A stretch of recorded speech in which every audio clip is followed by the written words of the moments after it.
Hey everybody, it's Jason from the Texas Gun Vault 2, and I'm out here in the garage.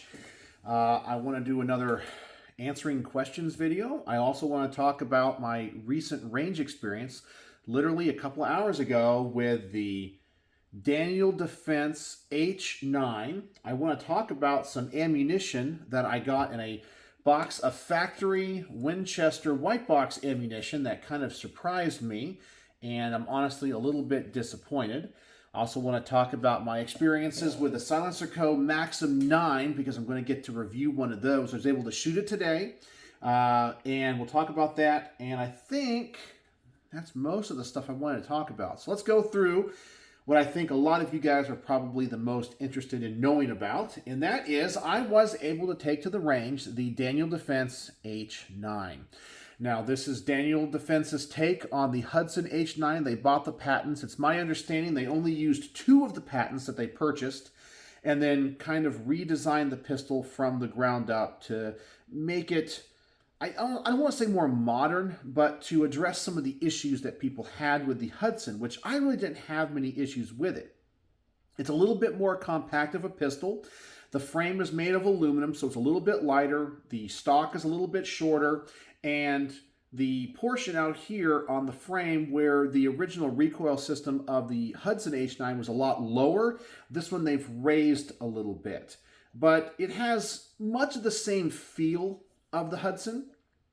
And when I borrowed this from Jack number 2, he told me, you might have a problem with aiming this, because he was telling me that even at shorter distances, he was shooting it really, really low. So I was kind of prepared for that. Now, when I took it to the range at 7, 10, and 15 yards, I actually thought the pistol was right on for me. So I was pretty impressed with the accuracy of this gun. And beyond that, though, like at 25 yards, it was definitely shooting really low. So the further I went out, even at 15 yards, I could see the grouping was starting to get lower. But at further distances, this thing does shoot low. But at the closer distances, I actually thought it was pretty much right on. Recoil. I think the recoil of this gun is the biggest disappointment for me. I definitely think that it does dampen the recoil with the recoil system being a little bit lower in the frame than a traditional 9mm. It does have a low bore axis. However, because they've made the frame lighter and they've raised that compared to the Hudson, I don't really see much of an advantage. I mean, it is better. It is better than, if this was just a standard striker fire handgun. But for me, the whole attraction of the Hudson H9 was that it was thinking outside the box, and the design was such a departure from a traditional pistol that it really did what it was supposed to do. This gun, however, does it a little bit. I personally feel, and my initial thoughts on this gun, and I had to think about it before I write up the script for the range report and film it, is that this gun is high quality. Okay, first off, let me just tell you that. The gun is high quality. The machining, the way it's put together, it's a beautiful pistol. I think Daniel Defense makes just fantastic guns. So all the materials that go into this are great. The quality is here. But I feel like the design of the Daniel H9 is a compromise. Is it a compromise that detracts away from ever owning one? Maybe not. But after shooting the Hudson H9 and now the Daniel H9, the Hudson H9 is a better shooting pistol without question, in my personal opinion. Probably the quality and durability and the longevity of this gun is going to be better.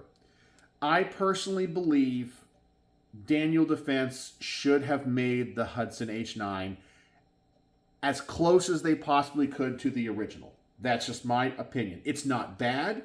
It's fine. It has the optics cut if you need to run an optic. But for me, it's a compromise of the Hudson H9. So it's a watered down version. And it's going to bring this kind of pistol to a wider audience than what Hudson could do. but it's still a compromise. I'm not disappointed because it's a good pistol. It's a high quality pistol. But I was expecting it to be as nice as the Hudson H9, and it's not. So that's kind of my initial thoughts on this. Everything about it ran good. I had no other issues, no failures to feed, failures to fire, nothing, The only other thing about this, and of course the H9, the Hudson H9 shared this, is it's weird to have this blade safety that hinges from the bottom versus the top.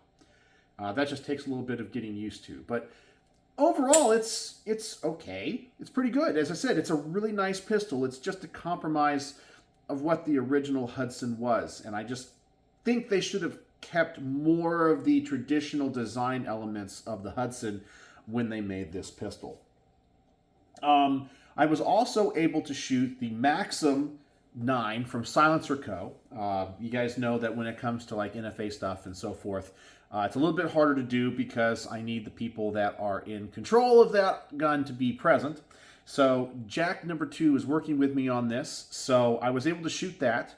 And it's an interesting firearm. It's an interesting firearm. I feel like the accuracy on that, and if you guys don't know what the Maxim 9 is, it's an intricately suppressed pistol. Okay, I believe it's been discontinued. It's kind of a bulky looking gun, but I felt like it performed fine, but the accuracy was like a shotgun pattern. I kind of felt like, and I was using a red dot. I was using a Trigicon SRO on it. And I kind of felt like the pattern of the groups was just wide. I couldn't just dial it in. But, I mean, it performed well. It did, obviously it suppressed well. I really feel like a screw-on suppressor, like a more traditional design, works a little bit better. And the gun got really, really hot. Even like around the trigger guard, because you start to have all this transfer of the heat from the suppressor that's built into the design comes back into the trigger guard. And I even got some footage of using the laser thermometer and showing different parts of the gun and how hot it gets. So that's kind of my initial thoughts and impressions on that. I got to edit that range footage and then, figure out what I'm going to do when it comes to filming the garage portion on that. Now, I want to show you something I'm really disappointed with when it comes to Winchester, because I had a couple of boxes of Winchester White Box that I took to the range today when I was shooting these pistols. And I was loading the magazines, and a couple of times when I was, just grabbing something out of the bag, putting it into the magazine, it didn't feel right. Like, you could tell the length was wrong. And I was like, wait, did a 380 casing get put in here? Did I put it into this or something? And I pulled it back out, and then I discovered that the bullet is seated incorrectly. So here is a typical 9mm. See if I can get this better into focus. So this is out of the same box. This is from the Winchester White Box. And I had a couple of rounds that were like that. Yeah, that is not right. I'm very disappointed with Winchester that this stuff got out the door. And it wasn't just one, it was multiples. I didn't have a lot, but I would say about 5 or 6 of these made it into the box. And I did not shoot them. I don't think these are safe. Maybe on a 9mm they'd be okay. But having the projectile seated so far back in the case, I know the pressures are going to be a lot higher. But I was very disappointed with Winchester on this. And I was curious if you guys are seeing this in any of their ammunition, because there's no excuse for that, in my personal opinion. That's just bad news. So, what else can I talk about before I get into the answering of the questions? Oh, I wanted to talk about Virginia. I noticed that Virginia, the House and the Senate on a strict party line vote, voted in the assault weapons ban. I don't think you have to worry. I think that the governor is going to veto it, and they don't have the votes to override it. So I don't know if there's anything we really need to talk about. The only thing I really want to say is that I hope that the Supreme Court finally takes up a assault weapons ban case. They have to do this. They have to do it at some point, just to settle the issue, just to know. But I guess that's all the gun stuff and all the things I want to talk about, the ammo stuff and the politics. So I guess that's it. So let me answer a couple of questions. I enjoy doing this, as I said. I got my computer here, so let me pull up a couple things and go back through the videos or the comments and see which ones I need to answer, because I think I had 3, because I got everything set up for answering 3. Let's see here. Somebody asked me if... Okay, Wiley Thompson 639 says, have you shot your 40 millimeter yet? The answer is no, I have not. And it's not because I don't want to, it's just because ammunition is a little bit expensive and I just haven't had the time. I'm so busy making range reports and content on guns that are linked to the channel. I just honestly have not had time to get this thing anywhere I can, number one, fire it, and then of course get ammo for it. So there's a lot of like beanbag rounds and so forth that you can get, less lethal stuff that you can fire with this. And it's supposed to be extremely accurate, but no, I have not. But this is still a cool gun in my collection that I like to show people when they come over. I'm like, hey, have you ever seen a grenade launcher? This is a destructive device. So, yeah, got the paperwork and everything for it. In case you're wondering, yes, they're legal, but it's a 40 millimeter grenade launcher. But no, I have not shot it yet, but it does sit in the safe, and it is a cool part of my collection. All right, that was one question. Let's see here. Another one.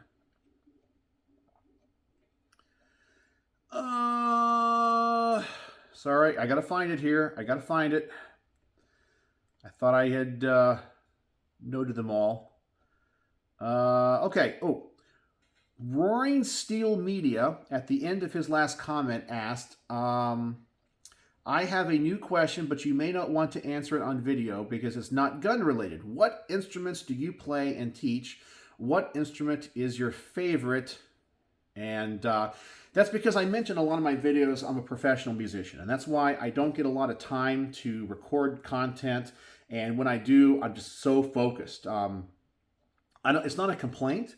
It's just, I have a full-time job where I play and teach music, and then I have to go to the range when I want to do my gun stuff. And so it's like having a second job. And then, of course, I got my personal time and family time and all that kind of stuff. So to answer your question, I am a professional trombonist. I hold a doctorate in music performance from the University of North Texas. So I brought out a couple of instruments that I play. I play alto, tenor, and bass trombone. And I do everything from like orchestra work to concert bands to I have a brass chamber group that's a nonprofit organization that I'm on the board of, and I do like top 40 party band stuff, play for weddings. But I brought something out here just kind of show you that I can play.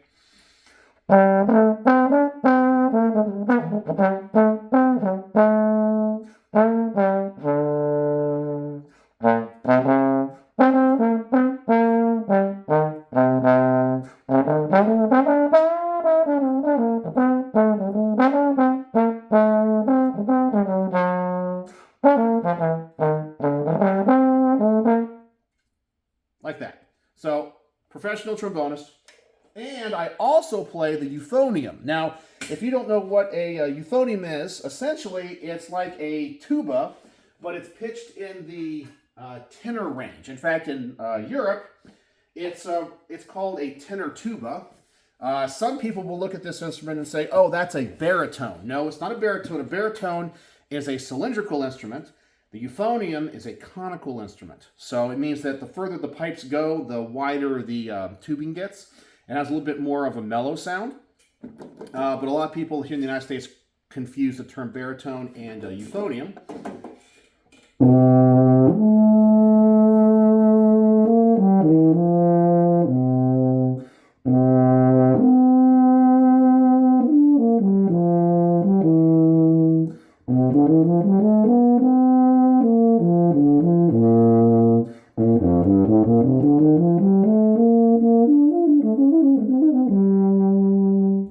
So I play that instrument as well. So that's what I play and teach. I grew up as a trombonist. That's what I always played. And then when I was In college, I got involved in my undergrad's tuba euphonium ensemble, and that's how I picked up euphonium. And I've had a great career. I'm blessed beyond my wildest dreams. I've gotten to play with like A-list musicians like Kenny G. If you follow like Christian music, Michael W. Smith, and what's her name? I think she's married to Vince Gill. I'm trying to think of her name right now, but I don't really get like starstruck or anything like that. Played with Ben Folds, if you know who that is. I've played in 46 different states. I toured with the Glenn Miller Orchestra. I was the bass trombonist of the Glenn Miller Orchestra for a year. As I said, I've gotten to play with a lot of really cool groups, a lot of cool people, and people that I've met along the way throughout my career. Like when I was in my undergrad, a trumpet player who now plays out in LA on a lot of like soundtracks and things. Guys that now sit in the New York Philharmonic. Anyway, the Boston Symphony. So just top world-class musicians I have been around my whole life. And I like to say that when it comes to everything about my life, from the guns to my music to even my personal life, the things I've gotten to do, the things I've gotten to see, if I wrote an autobiography, honestly, nobody would believe me. There's things I don't even mention here on the channel that if I told you, you'd be like, there's no way. Yeah, there really is. As I said, I'm blessed beyond my wildest dreams, and I think I'm a pretty interesting guy. But anyway, I guess that's another video for another day. But that answers the question about my instruments and what I play. And pretty much I spend like 6 to 7 or 8 hours a day behind one of those instruments and horns and playing and teaching. And it's a great way, or as I like to say, it's a hard way to make an easy living. All right, let's see. I think I got one more video in here. Oh, sorry, not a video. Question on my video. If I can find it real fast. Let's see here. Give me just 1 second here. Okay, there's the music question. And, oh, yes, one more. What do I think of 6.5 Grendel in the AR format? And this is a question that I wish I could answer more thoroughly. The truth is, I don't think I've ever shot an AR-15 in 6.5 Grendel. So I can't tell you. In fact, I don't even think I've shot a firearm in 6.5 Grendel. I know that the advantage is that it fits in a standard Stanag magazine lengthwise, and it's designed to have a very flat trajectory out to between like 200 and 800 yards, and it's supposed to outperform the 5.56. So I really can't tell you about it. I don't have any hands-on experience with it. However, I have a very interesting story. Now, talking about me writing an autobiography is the people, for example, I'll just talk about the gun world here. The people that have contacted me through my channel who are important movers and shakers in the gun world is unbelievable. For being such a small channel, the people that find your content is unbelievable. So, for example, you guys know that I have been reached out to by Carl Bruger of B&T, president and founder of B&T. I can contact him, call him, email him anytime I want, and he'll respond. I have had in the past the former admiral in charge of naval construction. I know, the guy that like oversaw like the building of ships, submarines, aircraft carriers. Now he's contacted me before. It's somebody else with the 6.5 Grendel. In fact, one of the people that designed the 6.5 Grendel watches my channel because he's a fellow Texan. And if you go to the Wikipedia page for 6.5 Grendel and you read about it, the very first line says the 6.5 millimeter Grendel is an intermediate cartridge jointly designed by British-American armorer Bill Alexander, competitive shooter Arnie Brennan. And that's who occasionally messages me. And he's from Houston, Texas. And Lapua ballistician, and I can't even pronounce this name. Is it J-A-N-N-E? Yanni? I don't know.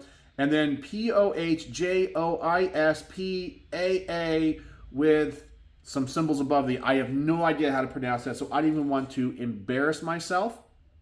But Arnie Brennan has contacted me, and I have his email address, and we've talked about stuff like this, and he knows a lot about cartridges, loadings. I mean, and so I don't know much about 6.5 Grendel, but I actually know the person or one of the people that designed 6.5 Grendel. Isn't that crazy? It's crazy. It's amazing. So that's all I got to say about that. But hopefully, I'll be able to review an AR-15 chambered in that one day. I've done 6.5 Creedmoor, just not 6.5 Grendel.